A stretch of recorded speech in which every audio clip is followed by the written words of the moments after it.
شہید زندہ ہوتے ہیں اور زندہ کا ماتم کیوں کرتے ہیں؟ مجھے تو آج تک مسلمانوں کی پالیسی سمجھ میں نہیں آئی۔ ہم ماتم کریں تو کہتے ہیں زندہ ہیں، ہم مدد مانگے تو کہتے ہیں مردہ۔ اگر ہم کہیں گے یہ زندہ ہیں تو پھر کہتے ہیں کہ نہیں جی مدد مانگتے ہو، یہ تو مردہ ہیں۔ خدا نے چھٹا پارا شروع یہاں سے کیا ہے، نہیں پسند کرتا اللہ اونچی آواز پہ رونا، مگر جہاں ظلم ہو وہاں اجازت۔ اگر تجھے زندہ کے ماتم کی اتنی تکلیف ہے، یعقوب کو پتا تھا کہ یوسف زندہ ہے،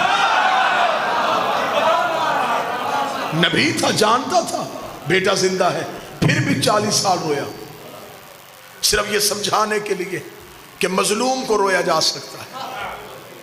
آج ہمیں بندے کہتے ہیں علم سے شفا کیسے مانگ لیتے ہو، کپڑا شفا کیسے دیتا ہے؟ کاش تو نے قرآن پڑھا ہوتا، اللہ نے یعقوب کو یوسف کے کرتے سے شفا دی تھی۔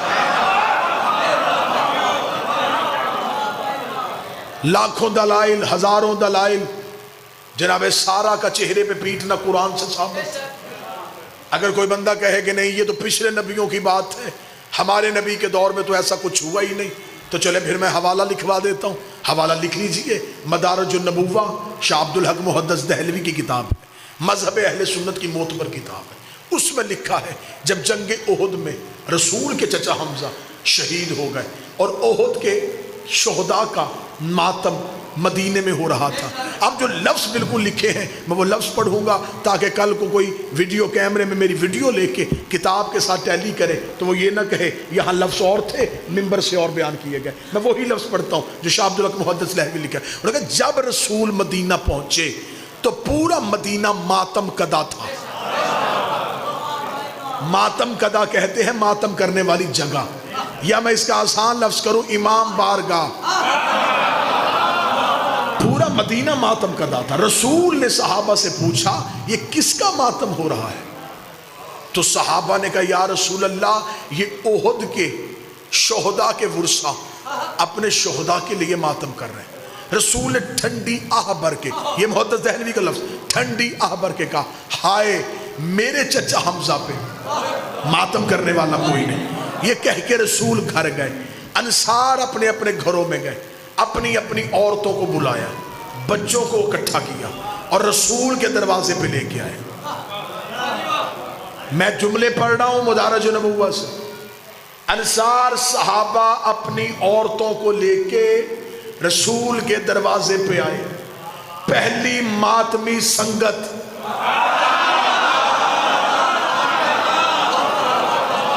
صحابہ کے گھروں سے نکلی، رسول کے دروازے پہ آکے صحابہ کی عورتوں نے اونچی آواز سے رسول کے چچا حمزہ پہ آہو فریاد کرنا شروع کی۔ محدث دہلوی کہتے رسول اندر تھے، رسول نے پوچھا یہ میرے دروازے پہ کون رو رہا ہے؟ بتایا گیا یا رسول اللہ یہ انصار کی عورتیں اپنے گھروں کو چھوڑ کے آپ کے چچا حمزہ کا ماتم کرنے کے لیے آئی ہیں۔ جملے محدث کے نہ ہو میں گردن کا لہو دوں گا۔ شاہ عبدالحق کہتا ہے رسول نے مصلی پہ دعا کی ہاتھ بلند کر کہا میرے اللہ جو میرے چچا کو رونے کے لیے انہیں بھی بخش دے، ان کی اولاد کو بھی بخش دے، ان کی اولاد کو بھی بخش دے، انہیں بھی بخش، ان کی اولاد کو بھی بخش، ان کی اولاد کو بخش۔ ہر عبادت ایک نسل بچاتی ہے، حسین کا ماتم 3 نسلیں بخشوا دیتی۔ سنی کتاب سے دلیل، ایک اور دلیل سن لو جلدی جلدی۔ اب ایسے کرنی کو خبر ہے نبی زندہ ہے، صرف نبی کا دانت زخمی ہوا ہے، ٹوٹا نہیں۔ آج کے بعد نہ کہنا نبی کا دانت ٹوٹا، ٹوٹنا عیب ہے، رسول بے عیب۔ دانت ٹوٹ جاتا چہرے میں نقص آ جاتا، جہاں نقص ہو وہ کامل نہیں ہوگا۔ دندان مبارک زخمی ہوا، اویس کو خبر پہنچی، رہتا وہ کرن میں تھا، دیکھا پیغمبر کو تھا نہیں، پتھر اٹھایا، پہلا زخمی کیا، ذہن میں آیا کہ شاید نبی کا یہ نہ ہو،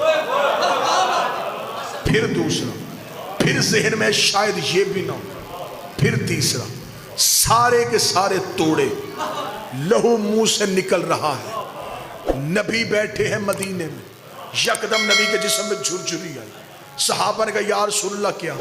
رسول نے دیکھا، او میرے صحابیوں، مجھے جنت کی خوشبو تمہارے گھروں سے نہیں کرن سے آ رہی ہے،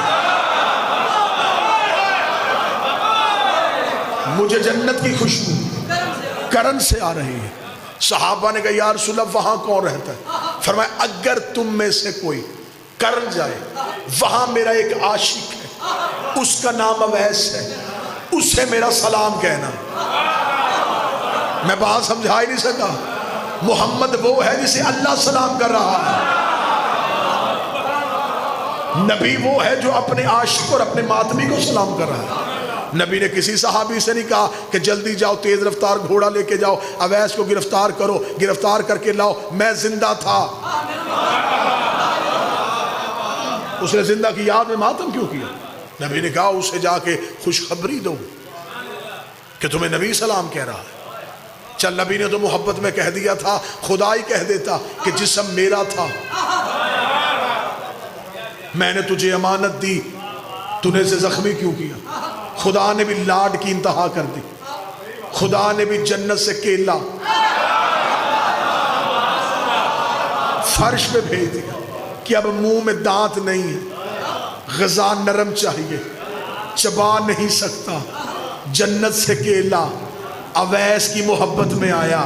پھر تو مولوی کو مان لینا چاہیے نا، عشق میں ماتم کرو، لنگر کے انتظام خدا کرتا ہے۔ ماتم کے لیے ایک نہیں 1000 دلائل کی انبار